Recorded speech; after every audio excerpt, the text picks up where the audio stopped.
Okay, so I'm Patricia Walsh, and I'm here to talk to you about Planet Square, the lunar nodes.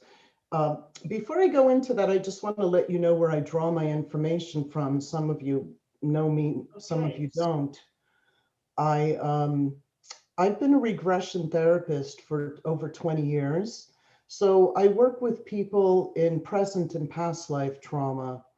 And so the crossover between Plutonian based astrology, Pluto and the nodes, which is the backbone of evolutionary astrology, and regression therapy for 20 years has given me very deep insight into the kinds of core wounds that we carry in the soul.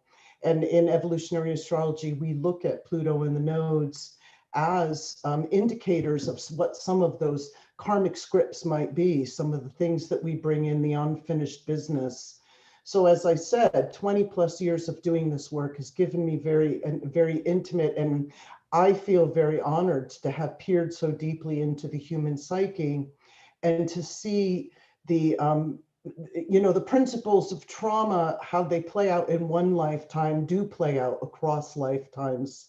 Life after life, we find that we end up repeating themes. And in fact, one of the things about karma, or one of the misnomers that I believe the West thinks about karma, is that we have this Judeo-Christian overlay about what karma is. And it's, eye for an eye, tooth for a tooth. And in my experience, that is not really what karma is. And that isn't what the Vedantic teaching of karma is.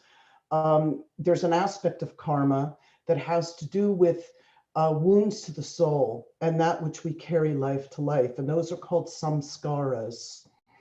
And these samskaras, again, can be seen in the chart if you read the archetypes from the evolutionary astrology perspective. And Pluto and nodes ends up being the bottom line for that. So, like I said, in my work, the kind of work that I do with people isn't just who were you in a past life. That's very uninteresting work. What is interesting is to get into the core wounds of the soul and to actually change the energy, to actually heal the energy. And that's been my passion for well over 20 years. So the information that I share with you comes from some of it. I wrote a book on this about 10 years ago, and understanding karmic complexes. And that itself was comprised of several thousand case studies. And so I have thousands and thousands of case studies on this. And my information comes directly from people's experiences and how I've been able to correlate the archetypes with the astrological archetypes, with the kind of core wounding that we carry life to life.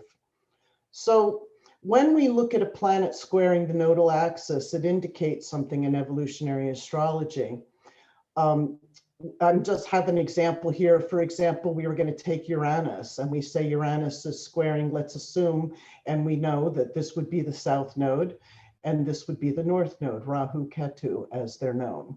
So if Uranus is squaring the nodal axis, I'm trying to think, let's put it in Gemini Sag, for example. Let's give this a Gemini and that a Sag, right? And then we might have Uranus over here in Virgo. Um, so if Uranus is squaring this nodal axis, we first want to look at the planetary archetype to understand, and again, this is not something I'm going to be able to convey to you in this 1 hour and 15-minute lecture of how the archetypes play out in past lives, or in repeated karmic wounding that then gets re-imprinted in the current life, which can also be seen in these signatures.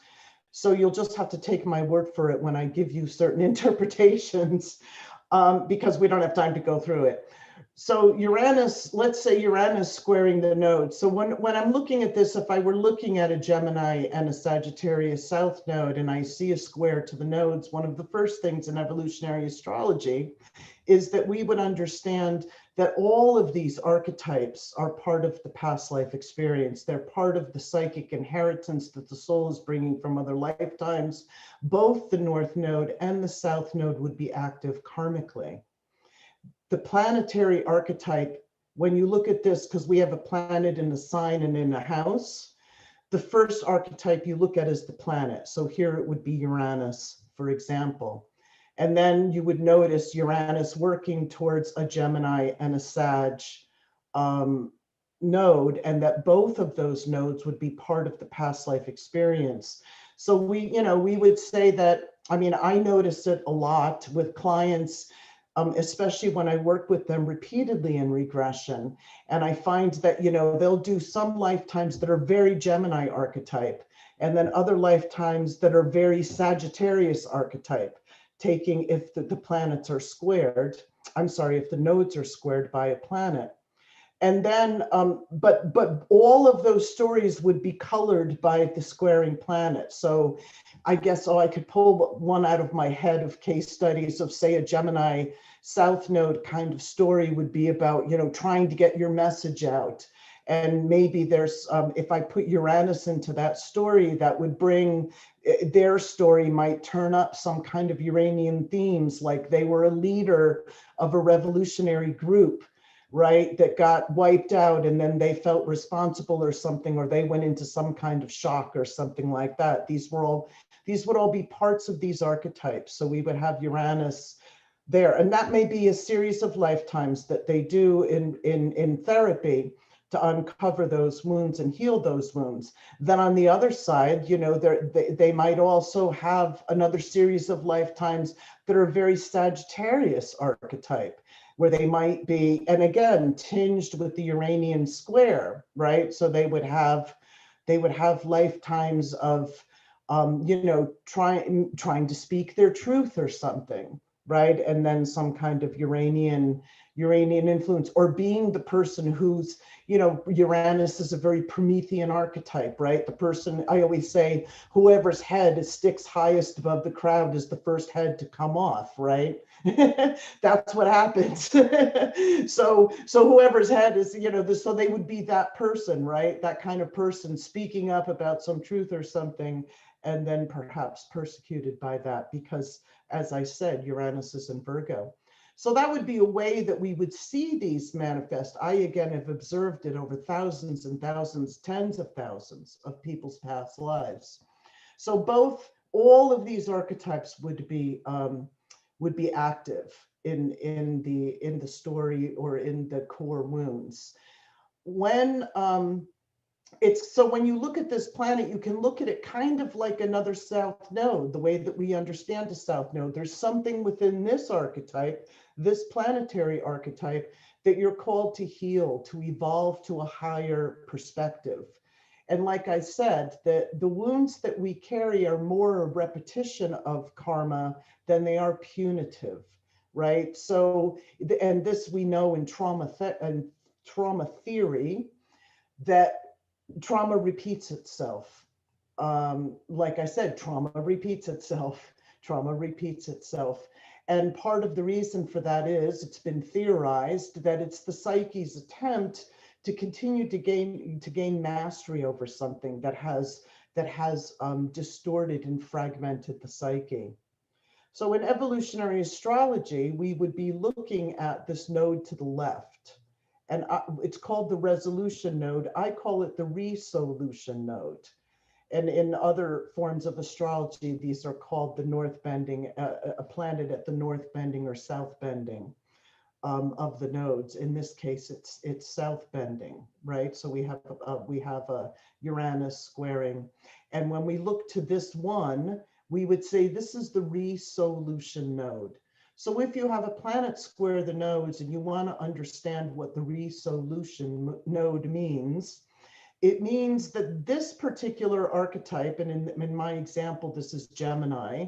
So something about the Uranian archetype and something about the Gemini archetype need to be consistently worked on in the current life, so that you can then springboard over to the North Node, to your evolutionary potential. So there's something about this archetype that will keep coming up in your life, again, tinged with Uranian themes, keep coming up in your life so that you can revisit it and so that you can rework it and bring it to some kind of healing or resolution. I have Saturn over here. So sometimes people have many squares to their nodes, and there's many planetary archetypes involved. The way to figure out which is the resolution node is to imagine that you're standing on the planet and you look to the left. So you stand facing towards the chart. Imagine you're Uranus and you look to the left. Here, Gemini would be the resolution node. Over here, if you're standing on Saturn, you look to the left, and here, Sagittarius would be the resolution node. So I'll just stop there and see if that's clear. If there's any questions about that. We just have some people wanting to know, like, is this specifically for transits, or is this for transits as well as natal No, positions? this is definitely for the natal chart.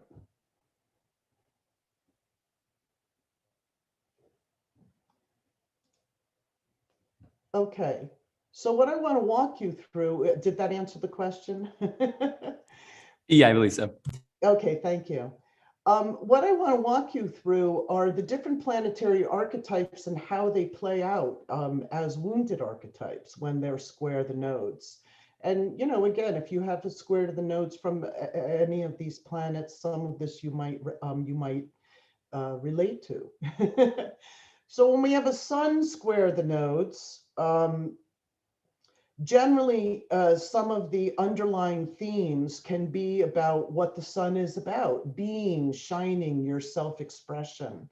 So one of the core themes of the sun and the Leo archetype in the fifth house is about creative self-actualization.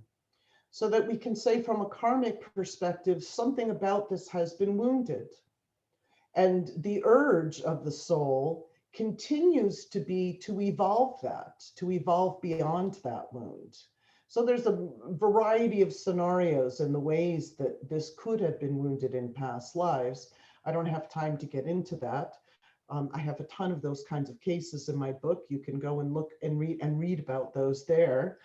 But some of the things that you would carry forward then from, say, a sun square the nodes would be maybe a sense of a lack of self, or sometimes it can even be a gravity of self because you've turned inwards, right? You know, to me, the sun is so much about being and shining that when something pushes it, when it receives some kind of wound karmically and it's pushed between or hiding behind the clouds, right? Then the energy turns inward, which isn't natural to the sun.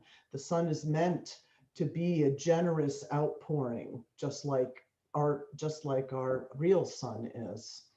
So if it gets punctured, it can kind of become a black hole, right? And then sucks. So that's that kind of, you know, when we talk about the insecurity of Leo, right? As the sun is the ruler of the Leo archetype. And we can say that Leo can be so magnanimous and shining, yet it can really be insecure at the same time. So some of this can come through as a kind of karmic issue. It also can be issues about needing to be noticed or not being noticed. I always liken the archetype of the sun to the solar inner child, which is like that, you know, that stage where you are in your development as a kid in kindergarten, right? When you're first going out and it's all about play and finger painting, and all this is very Leonian, dressing up in costumes and getting little stars on your paper and being noticed. Well, if you don't get noticed, or if you've been run over in past lives, that leaves a wound, right? And so that can carry forward into the current life. You can see that sometimes with sun square the nodes.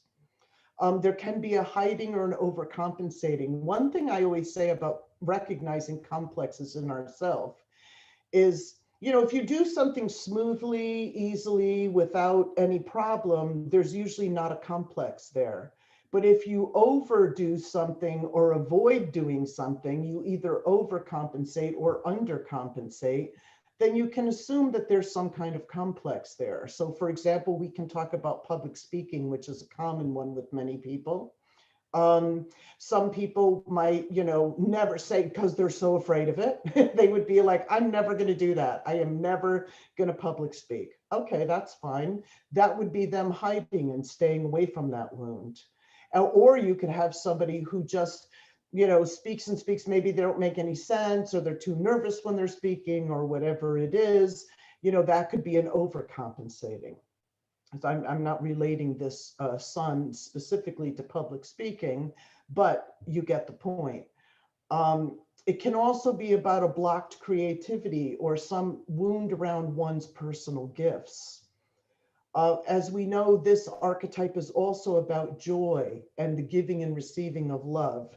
And the sun, like Leo, rules the physical heart, right? So it can be wounds to the heart that also get carried forward. And that, again, these themes will be repeated in the current life. They're often easy to recognize because you'll see them repeated in your current life. Now, again, the themes of the nodes that they square, the signs and houses of the nodes that they square, those archetypes, those are all also critical to understand in what is the story. Again, not something we have time to get into today, but something you then end up synthesizing. Okay, so let's get to the moon. So just like I was talking about the solar inner child, to me, the moon represents that stage of our development, the lunar inner child, which precedes the solar inner child, as the sign of Cancer does precede the sign of Leo.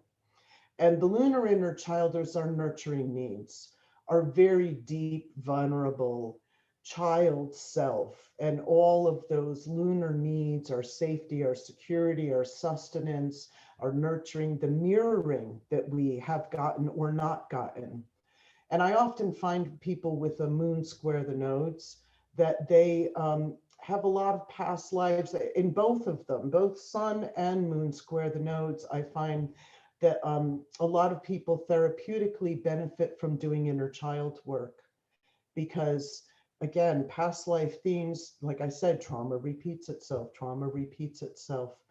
Um, and not just in one lifetime, but over the arc of the many lives of the soul. And I often find that inner child work is often a necessity because if you've experienced wounds as a child in past lives, either being neglected or abandoned or not being noticed or having your talents manipulated in some way, um, whatever abuse, all of those different things, they carry forward and often get re-imprinted in your current childhood. So in your current childhood, you will find echoes of those things that then lead to past lives as well. So any issues around both, and the moon also is about mother, right? So when moon squares the nodes, we can have lifetimes of complications of motherhood, the inability to nurture a child or having a child taken from you. It could be a variety of things, so many different scenarios. But we can carry forward from that, being, let's say, the abandoned inner child in past lives, or the abandoned child in past lives that carries forward into the inner child in this lifetime. We can have an inability to assess our needs, to know what our needs are, to be clear about them. And in a sense, or even rejecting our own lunar needs because we didn't receive the modeling, right? Or there's something defunct in our psyche that's unable to receive that nurturance. I've seen several people with moon square the nodes where they literally were allergic to mother's milk, which then went to past lives of starvation and death by starvation as an infant. So these things can carry over in that way. Again, not as literal as it was in past lives, but the intimation of it is there, the reflection, the echo of it is brought into the current life because the soul is still desiring to heal those deeper wounds. So rejection of one's own needs, not even knowing that you can have sustenance, not even knowing that essentially is an abandonment of oneself. Again, none of this is mental, especially when we're talking about the moon, right? These are deep core, deeply buried core wounds below the threshold of consciousness. And since the moon also represents our emotional responses, we know how emotion can become blunted in the experience of any kind of trauma. Um, and that carries forward also. So it's a natural function of the psyche to repress trauma. But the difficulty is it becomes pathological if that which has been repressed is not re-explored and brought to the surface again. So with the moon square the nodes, we can either be over emotional or under emotional. Like I said, a complex exists where we overdo something or underdo something. We're easily triggered in that area that then hits the natural defense, and that defense is what comes forward, not the perhaps not the natural emotional expression that would be there in place, but the defense itself will come forward. And that defense can be one of repression, a blunting, or it could be an overreaction, right? Overly emotional. And then other forms that can carry forward with the moon square the nodes might be because of, we could put a moon square a Cancer Capricorn nodal axis, for example, and say that there might have been, on one side, a lot of deprivation. And that could cause a kind of hoarding, which I also see in the Venus archetype as it relates to Taurus. It can be, denial of the self because the mirroring's not there. People who don't get their needs yet, children who don't get their needs yet, we know this in current life psychology, often steal, right? Because they don't know, they don't have the emotional mirroring to know how, because however it was, their needs were not met, the mirroring was not there. So they'll steal what they feel they need to get. And this is also the basis of emotional manipulation. Again, none of this is with blame or criticism. This is actually with compassion and understanding that when our lunar inner child is wounded, that the emotional the emotional facility is just not clearly functioning.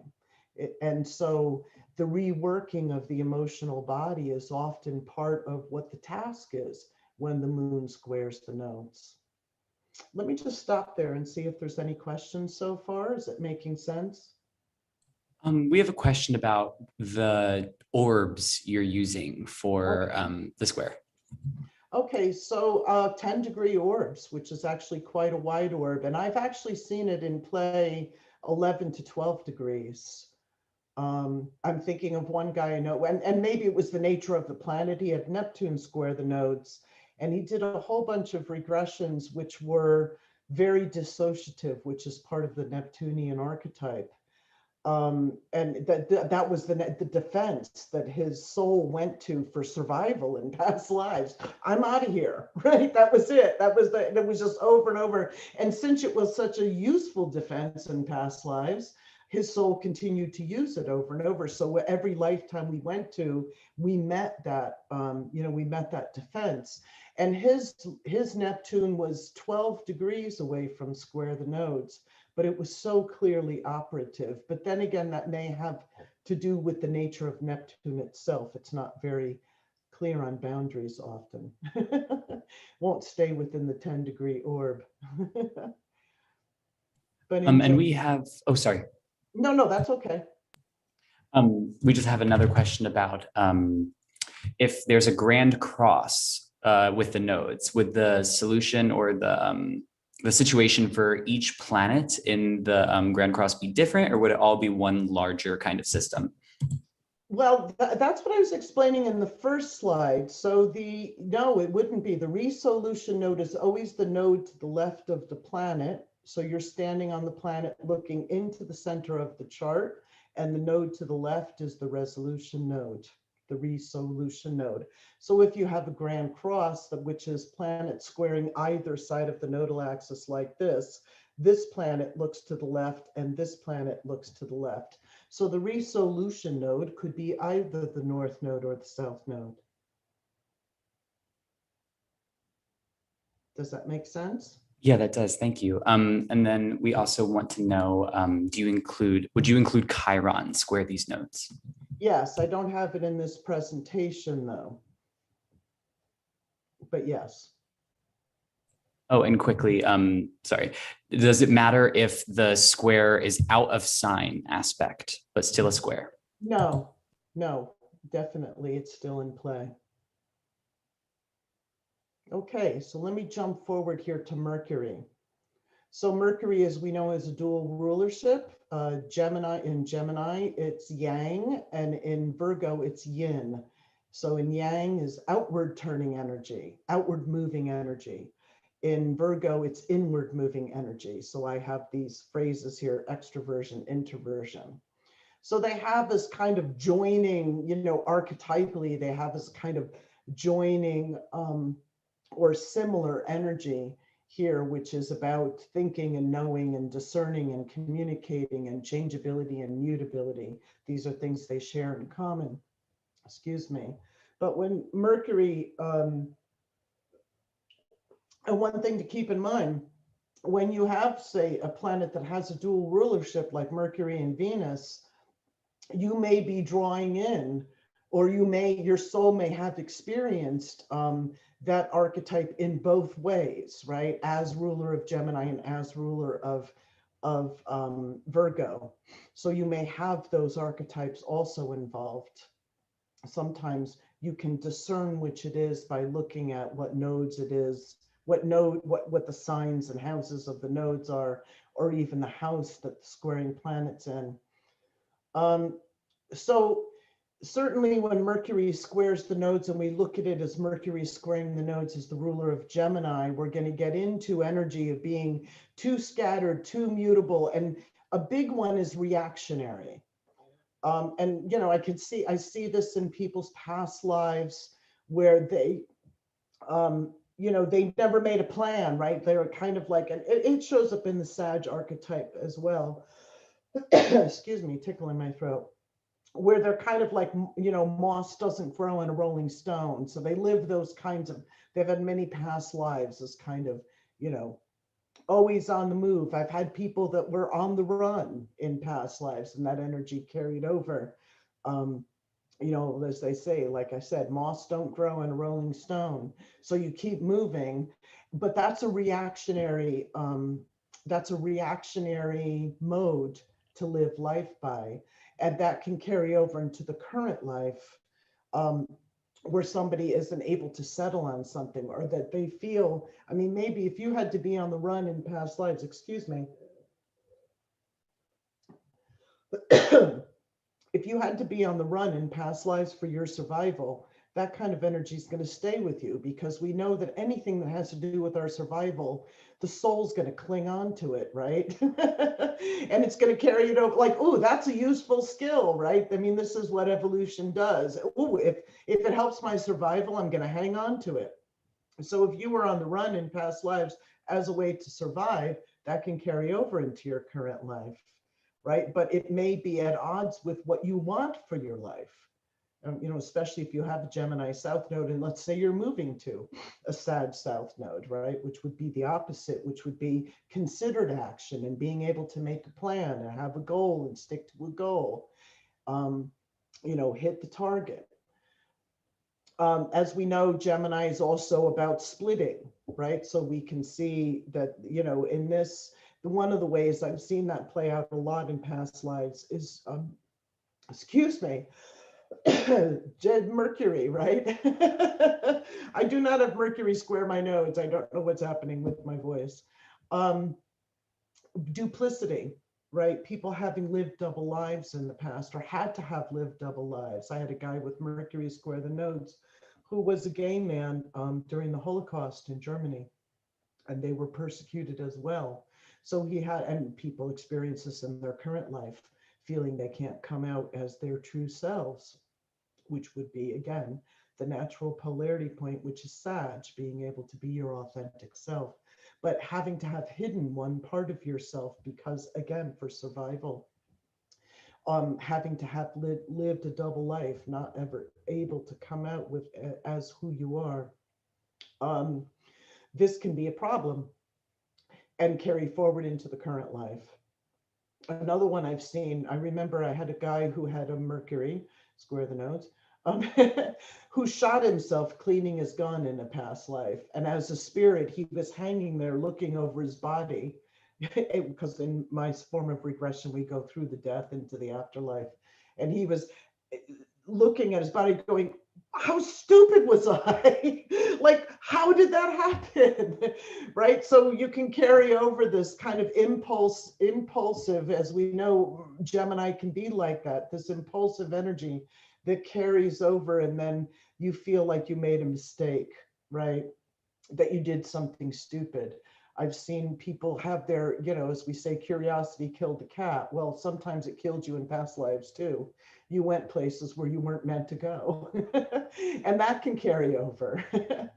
A huge one, Mercury square the nodes, is about getting the message out, being able to communicate or not being able to communicate, taking in too much information and not knowing how to sift through it all, or having too much information, or being addicted to having information, or being interrogated is a huge one. If you died being interrogated, I often find those people come forward in life, carry forward in life a complex around always having to have the answer. Well, you can imagine why, right? They were interrogated to death. Another one is not growing up, which is in psychology and Jungian psychology called the puer or the puella, right? That kind of Peter Pan complex, um, just kind of the eternal youth. And that leads a bit to that, it also lends itself to reactionary. And if you're, if you don't take on responsibility, you can be the eternal youth. And again, my point is, yes, sometimes these are modes of ways of being in life. It's a complex, though, again, when it's at odds with your current life intentions. So somebody who has, say, the puer or puella complex, and they want to do so, they're aware that there's something wrong, right? They can't seem to get all of them on board with all of their life plans, right? This is something hanging out in the subconscious, something hanging out in the terrain of the soul that's unhealed still. And that's where we know that we're in the realm of a complex. So when we turn Mercury energy into introversion, that's where it turns inward. And this can be, as we know, the archetype of Virgo. It's about discernment. It's about criticism. It's about being the critic, about having received too much criticism. Persecution is a big part of this archetype as well. Um, when you turn Mercury energy inward, it's an internalizing energy. And internalization also takes in other people's messages, right? Introjection, where you've taken in, just like the Mercury on this other side can take in too much information, the Virgo can take in that information and then take it personally, right? And so part of what I find with the Mercury square the nodes on people is that discerning what belongs to you and what doesn't belong to you is a big part of your life task. And by that, I mean the messages you've taken in, all of those inner voices. That's very Mercury as ruler of Virgo.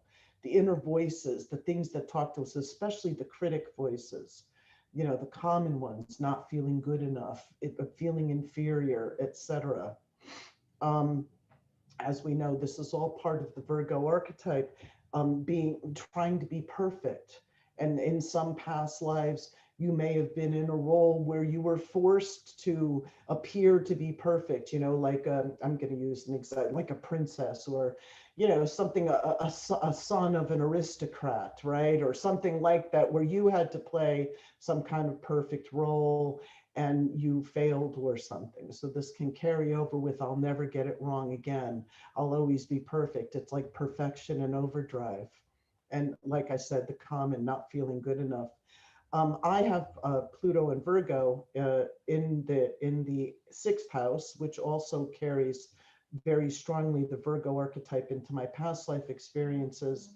And I found a lot of kind of apprentice complexes, like never feeling ready to come out, because in past lives, every time I did prepare something, I did all my preparation, I did all my study, and then the world blew up, right? Or I mean, it wasn't really like that, but it was like that energy, right? Then my life blew up, or some trauma happened, or something like that, which then leads you to that, you know, it can bring this procrastination forward into the current life about just over preparing, and not being able to step out because the last time you stepped out, something horrible happened, right? I call that an apprentice complex. It's like, oh, I'll just study and study and study, because if I put myself out there, I don't know, you know, they'll chop off my head, or like I said, the world will blow up.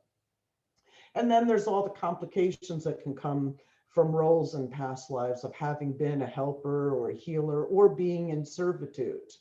So these are all things that can happen with just Mercury square the nodes. I mean, you can take this too as an archetype square the nodes. If you have a planet, say Saturn in Virgo, you would take both the Capricorn, you would take both the Saturn and the Mercury archetype and look at it, or the Virgo archetype. So you would take, I'm sorry, I'm crossing all my archetypes at once. Let me say that again. Saturn in Virgo square the nodes. So you would take the Saturn archetype, and then you would take the Virgo archetype and blend those as a square to the nodes to understand some of the different kinds of complexes and scenarios that might be as part of those archetypes. Okay, let me just stop again and see if anybody has anything.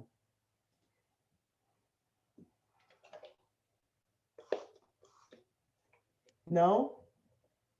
Sorry.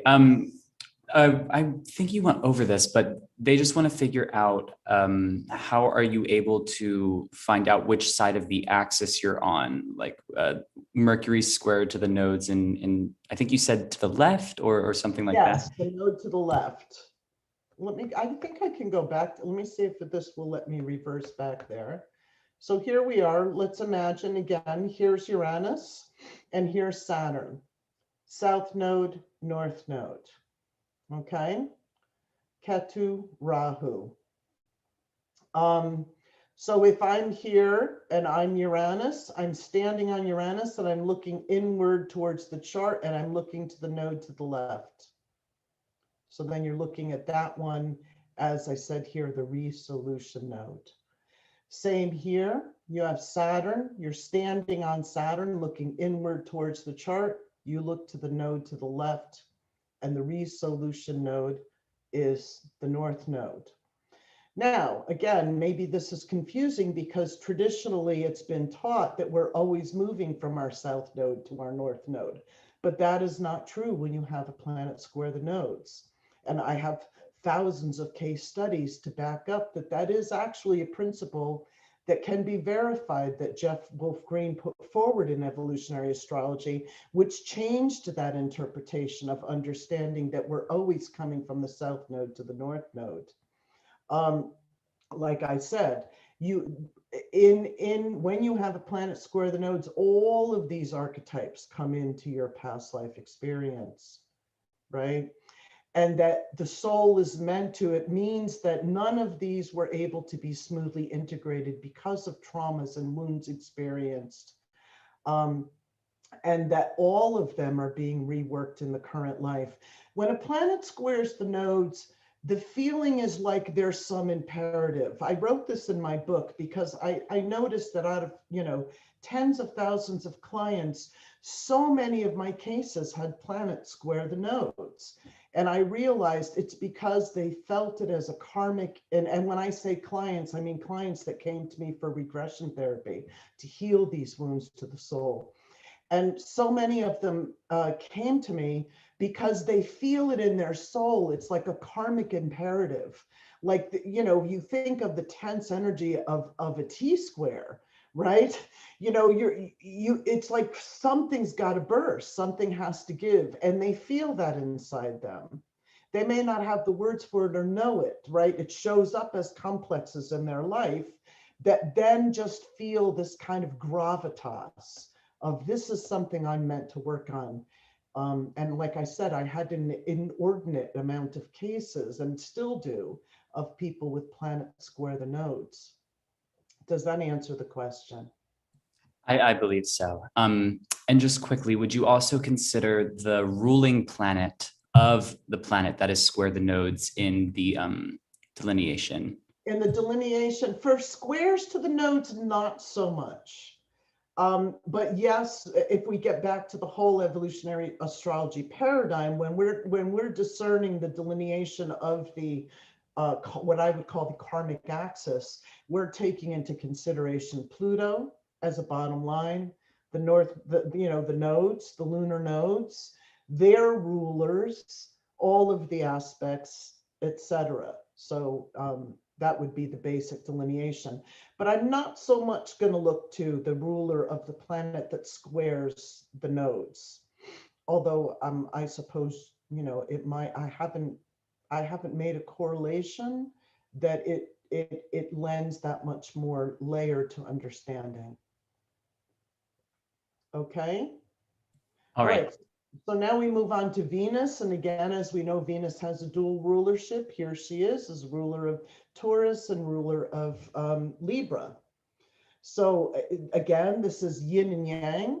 So in Taurus, it's yin, it's energy turned inward. It's how we relate to ourselves as a principle, self-love, and then external relatedness, how we relate to others. And as we know, if any part of this dynamic, this Venusian dynamic is wounded, how we love ourselves directly affects our ability to be loved by others or to be in relationship with others, right? I mean, that's such a trite saying in society that you have to love yourself before you can let somebody else love you or really love someone else. And it's true astrologically, right? So we have this. Um, and what I find a lot in the Taurian kind of Venus square the nodes is that there's some damage to one's self-worth, one's value. I often find a kind of usury past life, um, having been destitute or having been in poverty, or even prostitution as part of this archetype, past life prostitution, which then leads oneself feeling debased and carried forward into the current life of a sense of one's value is just to be used or to be usury. Because again, and I think Melanie mentioned this morning in her lecture, um, I don't remember the words that she said, but the way that I've always said it is that sometimes the abused becomes the abuser, right? Because this is the mode, this is the mirror that we've received. So if we've been used, then again, back to that kind of lunar thing, our own needs, we don't know how to get our needs fulfilled. So then we use the same mode that was used on us, which then is to be usury. And I'm not saying again that that's always the outcome. It isn't, but it's being caught in that energy of the dynamic of being used or usuring. I often find in these kinds of past lives that they're very simple lives. They're like the shepherd or the farmer or something like that, but living life close to the land. If you look at history, it wasn't always easy. There were huge famines and storms that wipe out your crops, and it can be very meager existence, even though it can be a very rich existence to live so close to the land. It can also be very tenuous. Survival is a hard thing. And so when we've had wounds to that in past lives, that can carry forward into a poverty complex, right? You see this with people who've lost land in past lives. I have several cases in my book about that. Really interesting stories of people who lost land in past lives and then how that carried forward into current life, and then how that resolution happened after they worked through those wounds. Also, Taurus is a very insular archetype, right? So Venus as ruler of Taurus can also be somebody who lived away from society, was very insular, could be, I use the word cloistered, although cloister, it could be kind of a monk kind of life, although that fits in other archetypes as well. Um, and oftentimes, um, when you live that kind of life, you don't want to come out of the shell. And then maybe you were forced out of the shell. And then there's this fear of being pushed. Like you weren't ready to, you weren't, if you live a cloistered life, and I've seen this before, the cloister gets invaded. And then the people who lived in this kind of cloistered life get thrown out into society, and they're terrified because they've never lived out there, and they don't know what to do, right? And that can carry forward into the current life of this fear of being pushed out of one's own, insular boundaries. So then when we have Venus as ruler of Libra, and we see it in the external relatedness, these are all kinds of enmeshments in relationship, all kinds of past lives that show up carrying over as codependency in the current life, over reliance on other people, um, or the only way you feel valued is by being in a relationship, which then gets into all the codependent dynamics, which I don't have time to get into, but I think you know what I'm talking about. I often see Venus square the nodes where people have been in past lives of love triangles. They were the mistress. They were the other, right? They were the one, which gets to being devalued to a certain degree, right? Some people choose to be the other, even though they don't think they're choosing to be the other, because they're fearful of getting into a relationship. So it's easy to form, not easy, it's painful oftentimes, but as far as defenses are concerned, if you stay in the defense level, they can form relationships with people who are unavailable, which then protects them from getting into the intimacy of a relationship. And so that can carry over from past lives. A huge one I see with Venus square the nodes is the unrequited love. As we know, Venus is about longing. It's about that, it's that natural magnetic energy that draws us to others. And, Venus rules the heart chakra, right? Just as the sun and Leo rule the physical heart. So it's all of that energy of the heart. And when we've had that, we've been left by the lover in the past, or even a child's love for their father who loses, little girl loses her father and longs for him all her life. Um, these kinds of things can carry over that then get projected into current life relationships. It can also be societal roles that you played.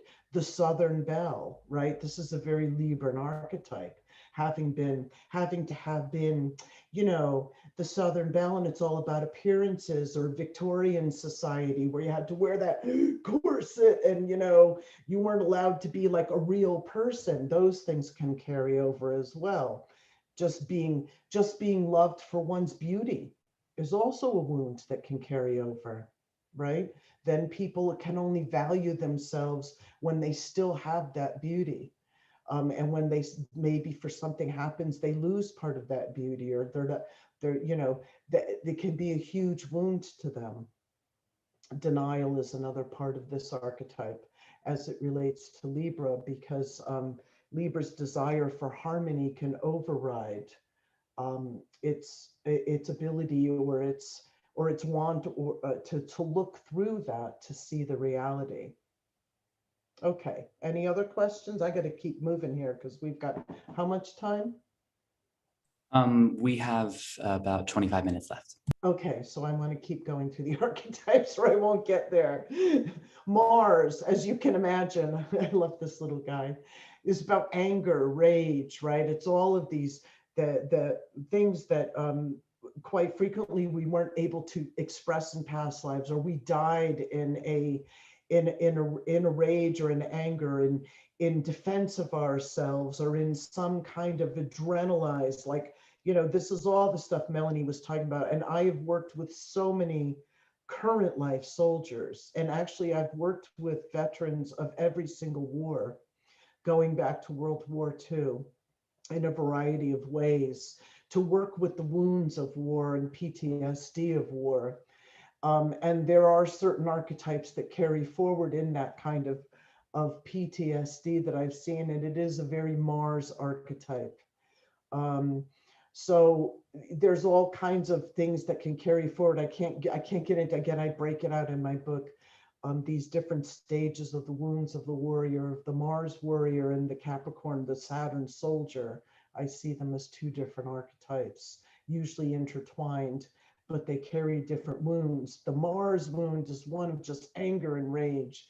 And when I see people like this, in past lives, they often died in these states and they carry it forward into the current life, and they just have an edge.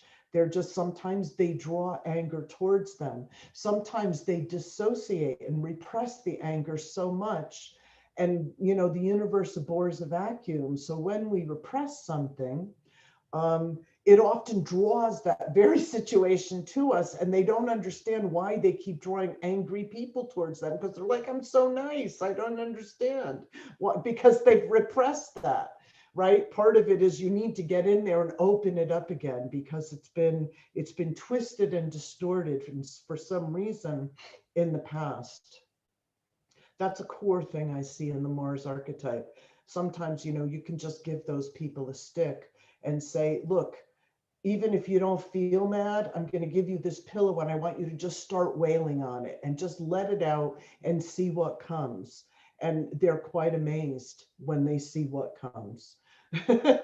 Because usually there's, some deeply repressed rage that in society, we don't do rage well, we don't do anger well, and especially for a woman, you're not allowed to do rage or anger.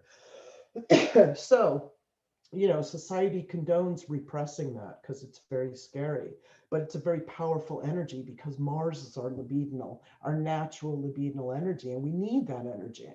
So it's good for Mars square the nodes people to get in touch with anger, get to the healthy source of it. I also see Mars square the nodes. People have been on a destiny or a mission. Of course, something went wrong, right? Because it's a past life. We're looking at the wounded aspect of these archetypes. It can also be being singled out as special. That doesn't always work out so well in past lives.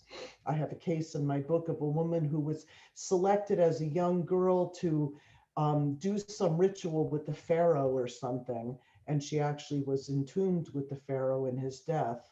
But she didn't know what she was being picked out for and felt all special and, oh, and they're dressing me up and all of this, and then eventually got entombed alive, and had a horrible death.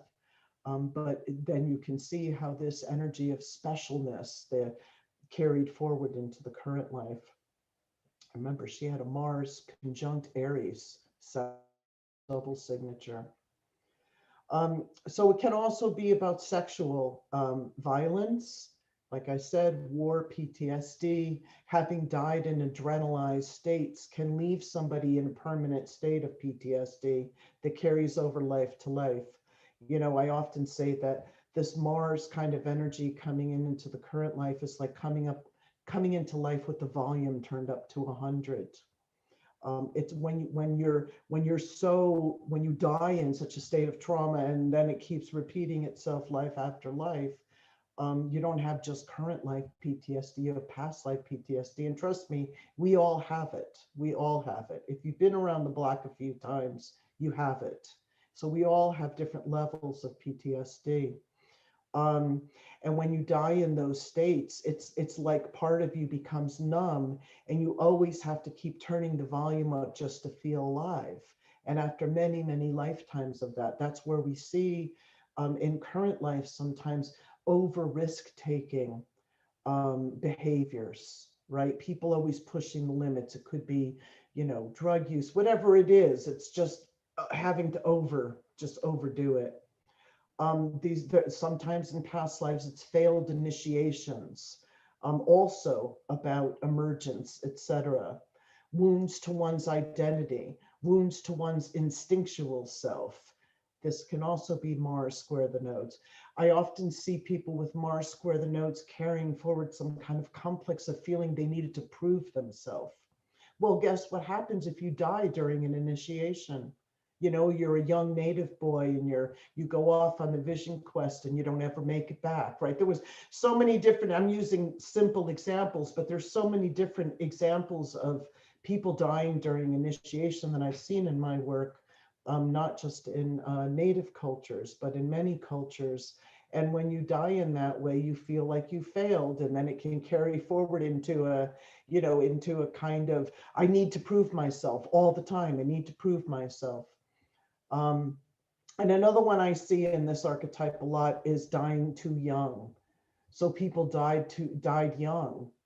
And you know what happens when you die young in past lives, it carries forward into the current life, you know, in several ways. One can be about never feeling like there's enough time, right? Going too far too fast, overcompensating, trying to get it all in.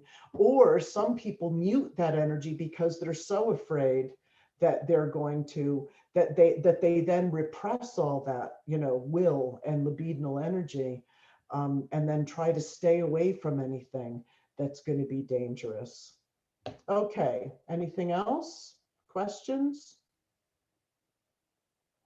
No, I think you can keep going along. I have some stuff saved, but none of it is incredibly relevant for right now. Okay, so Jupiter, as we can imagine, too much, right? Jupiter is just going to explode everything that it touches. So we know that. Um, it can be the consequences of over enthusiasm in past life. I often find savior and hero as part of this archetype.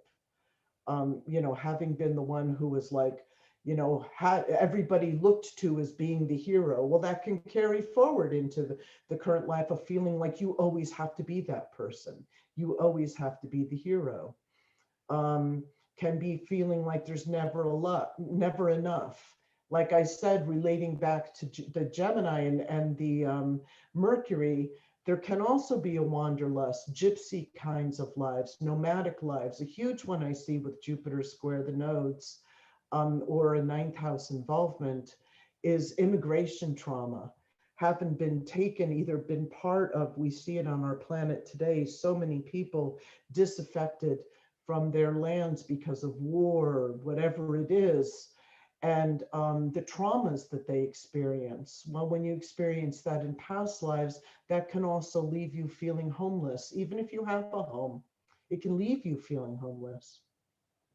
And I have found some people with that square their notes that had that from past lives that really wanted to settle down, really wanted to have a home, but every time they went near it, they were terrified, right? And they didn't know why. So when we have these irrational fears also around these kinds of things, again, that we want to do in our life, but something isn't quite on board with us, that's complex.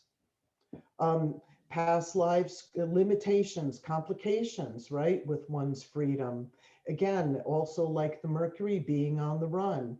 And another one I've seen in this archetype is judging oneself as having been a coward in past lives. Now, there are times, and it could be either one. Lots of times, 99% of the time, we blame ourselves worse than the thing we actually did. And you know that from your current life. Well, it's true in past lives, you know, if you were 5 years old and you were a settler, and you know, your little village was attacked and people got killed, and you're going to blame yourself for running away as a coward, you were 5 years old, right? But your 5 year old self in that past life didn't think that at the time. Your 5 year old self in the past life was saying to itself, I was a coward. I couldn't save them. It was all, again, back to the savior. I couldn't save them. It was all my fault. And, you know, carries that imprint forward. So, like I said, we can judge ourselves for being things um, incessantly. And those things do imprint as deep complexes and carry forward. You know, or there was the time, or there was a time when you could have stepped up and done something and you didn't, and you know, you judged yourself as a coward. Okay, so we also know that Jupiter is a lot about belief systems and dogma, and there's lots of those lives in there with Jupiter square the nodes, having been the missionary, you know, having been converted, running out and converting people, having a loss of faith is one also. right? It also can be caught in the web of truth and lies, or being persecuted because of one's beliefs or one's truth. It can be misplaced trust, which also is part of the Venusian archetype. Often the misplaced trust is, on lovers with the Venusian archetype, and in the Jupiter archetype, it's just misplaced, could be misplaced trust on a situation or a person or a teacher, right? Because there's often teacher guru karma here too. Um, it can A big one I see with this archetype is something got wounded with your intuitive knowing, and we know that Jupiter is so much about that. Jupiter Sagittarius archetype is so much about the intuition, but something got wounded there. And so in the current life, you're being called to rework your faith, your trust, and your intuition. um, and you'll have all kinds of messages in your head, from past lives. Maybe you used your intuition, and something happened, like you were, leading some gypsies. I mean, put a type of story here, leading some gypsies, and you used your intuition that told you to go a certain way, and then, everybody got attacked or killed or something like that, or died, starved, whatever. And you doubted your intuition, right? And you carried that over. Well, in this lifetime, you're being asked to rework that, get acquainted with it again, rework your faith and your trust in it. Okay, Saturn. I have Saturn conjunct my south node. And again, these archetypes play out also with planets conjunct the nodes, but I'm using it in the context of when planets are squaring the nodes. But I have Saturn conjunct my south node, and I always say, I have Aquarius south node. Um, I always say I died in more prisons and dungeons than they built. So as we know, Saturn can be an archetype of limitations and confinement, feeling trapped. Well, sometimes those were literal in past lives, and that can carry over in the current life.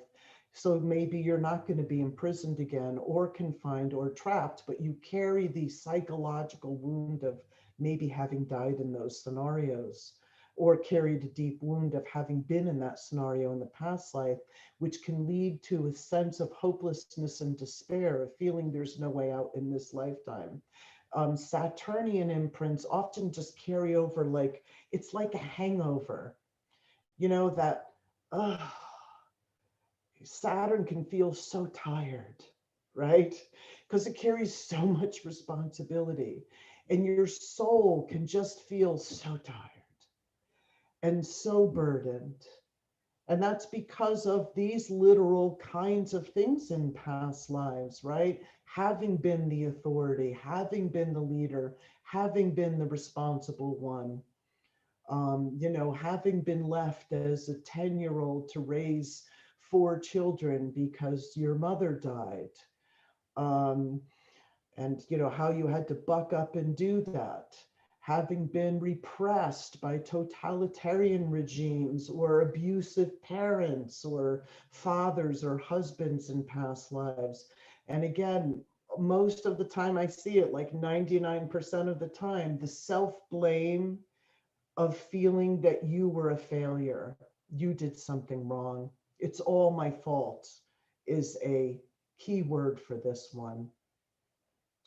um, Self-blame and recrimination itself belongs to this archetype. So I often see people who, in past lives, I had a woman who was a commander in Normandy, landing on D-Day, the D-Day beaches, and watched the slaughter um, of that particular campaign, having been shot as a commander and laid on the beach, and watched the slaughter of his troops, and laid there blaming himself. It's all my fault. I should never have followed these orders. All of these deaths are on. That's what he died with. She died with, and that she is a he in that past life.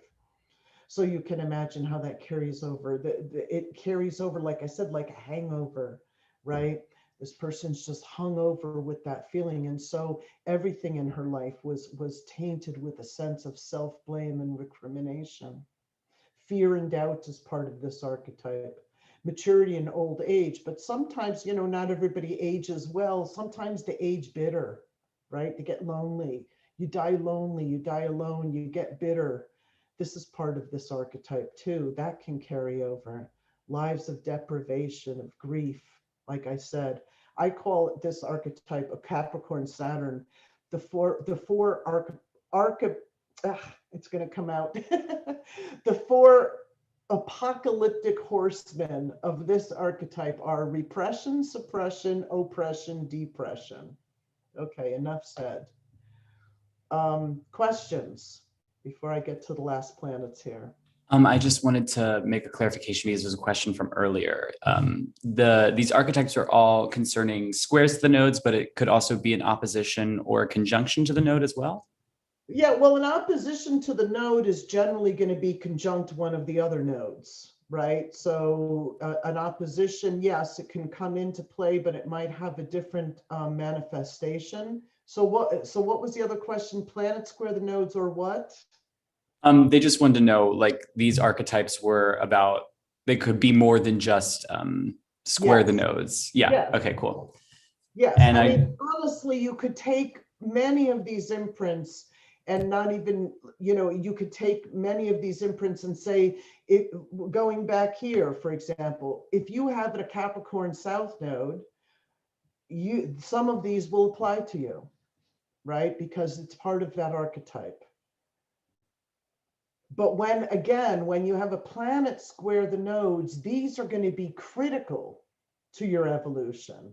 And they're going to be critical to your evolution in that not only do you have to rework or reintegrate and heal something about the archetype, the planet that squares the nodes, that needs to be reworked.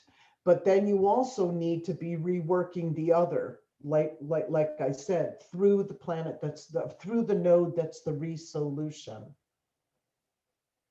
So, all right, I'll put it into context again, sticking with Saturn. Saturn square, let's say, okay, we'll put, where was I before? Did I say that already? I did Gemini, Sag already. Well, we'll use it again. I think I used them. Saturn in Virgo. Okay, I use Uranus in Virgo. Saturn in Virgo square Gemini, Sag, North node, Gemini, South node. So Saturn in Virgo is going to carry a double signature of this kind of, recrimination and guilt, because a key word between both of those archetypes is guilt, right? So you may have somebody weighed down with just intense feelings of guilt. They're just born into this life with it. They don't even know what they're guilty for. They just feel guilty, right? Like I said, I'm a Pluto and Virgo in the sixth house. I can relate. Just absolute feeling guilty for just being alive. So you have this Saturn in Virgo square, and then you go back to Gemini. Well, if the resolution node is there, there might be something about that Gemini archetype from past lives that maybe they felt that they communicated something that caused damage, or that they should never have spoken up because people got killed or they got killed, right? So then you see how that plays out, but then the universe will keep pushing them in the direction of getting back in touch with speaking up.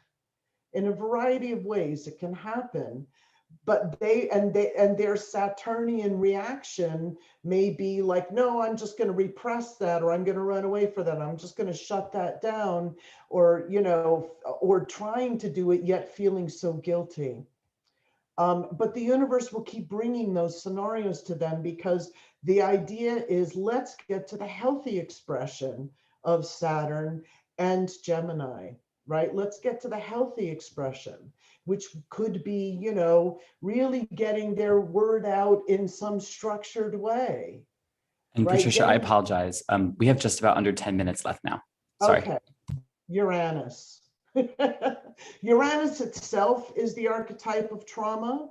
So when we have Uranus square the nodes, we have issues around mass events, traumas, getting subsumed in the collective. I've seen so many of these people died in huge earthquakes or in tribal slaughters. It's a tribal archetype as well. So you carry not just your own trauma, but the trauma of your tribe or your collective or the mass event that happened. Um, uh, that's a longer discussion I can't get into. Being the outsider, being outcast, huge issue in this one, alienation. And I put in here extraterrestrial because sometimes I've seen people with this Uranus square the nodes have some really, have memories of other lives on other planets or something like that, or even have had experiences, believe it or not just current life, but in past life with extraterrestrials. I've seen that before. Being different, being the outcast, elitism is part of this archetype as well. All of the kinds of scenarios that can happen being part of secret or fringe groups. Insanity, which also can be part of the Mercury archetype. Feeling, and one of the fears I see a lot with people with Uranus square the nodes, but also Uranus Mercury contacts as long when they're involved in the nodal axis, in some way, is the fear of being going insane. And that's a fear they carry in their current life, which is irrational because maybe it's not something that they're ever pushed to, but they carry it from past lives because either they were judged as insane or they did crack in a past life. Um, all of the complications of being involved in anarchy and rebellion and uprising and being the liberator or being liberated, can also carry forward in other ways of being antisocial because one's been abandoned or been outcast, right? So you can come in with that kind of Uranian, yeah, I don't need them. If they don't want me, I don't want them, right? That can be a kind of defense. Um, Feeling overprotective of one's individuality. Also, again, like I said, the one who's head Promethean archetype, the one whose head sticks highest above the crowd is often the first head to go off, especially in your average medieval village. They don't they don't take well to weirdos, right? So if you were that one, right, you were the herbalist or you were the weird one or you were ahead of your time and had ideas and thoughts that didn't go along with your average medieval village thinking, you were often, persecuted or outcast because of that. Okay, Neptune. I apologize. I just want to let you know we have about 5 minutes left. Okay, I'm gonna get I'm there. Thank you, Neptune. These are all issues of, just like this picture says, right? I could sum up Neptune, though, a lot with I see a repeated energy of carryover of the karma of omission and the regret of the things you felt you didn't do.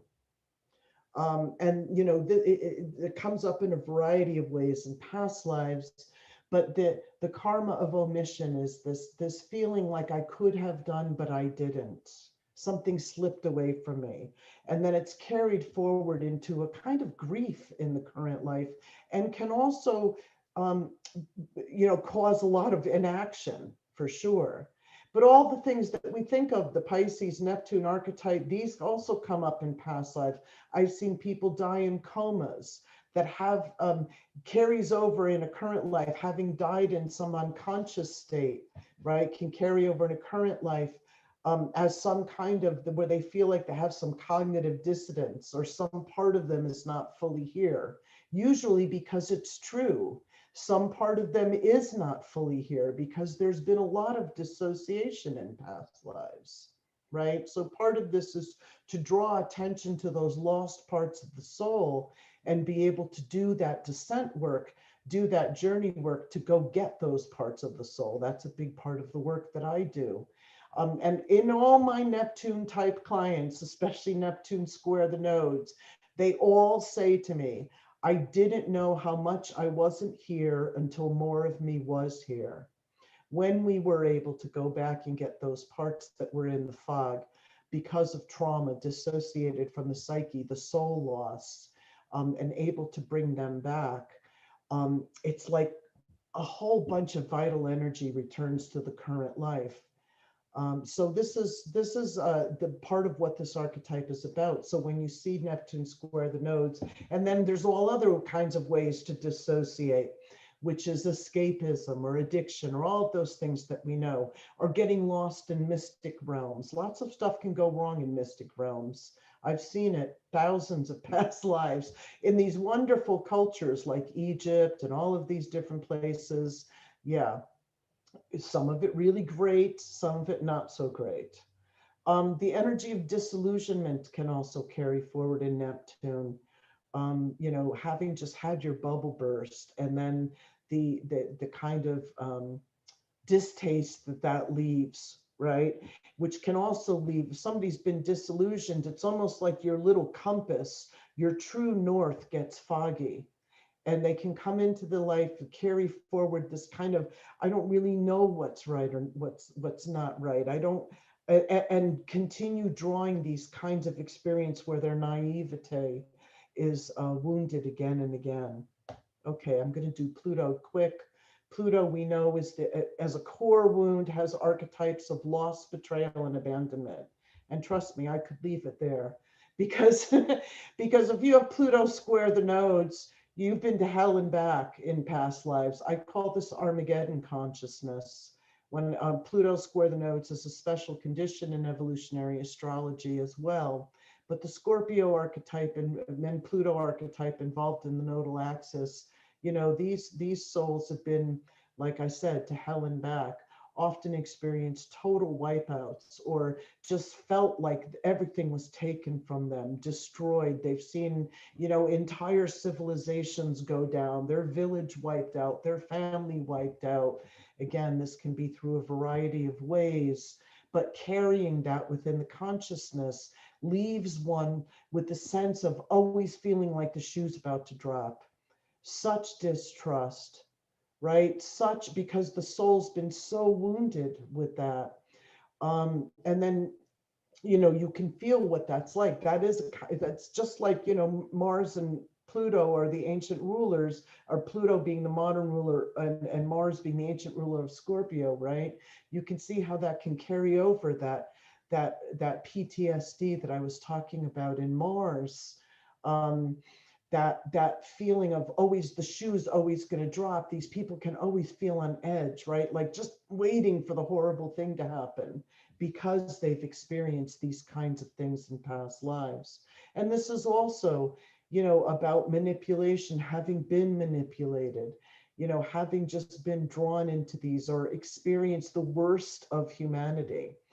And here's a few of them, conspiracy, covert things, spies, being interrogated, vengeance, psychological torture. Entrapment is a huge part of this archetype, and the fear of being entrapped again.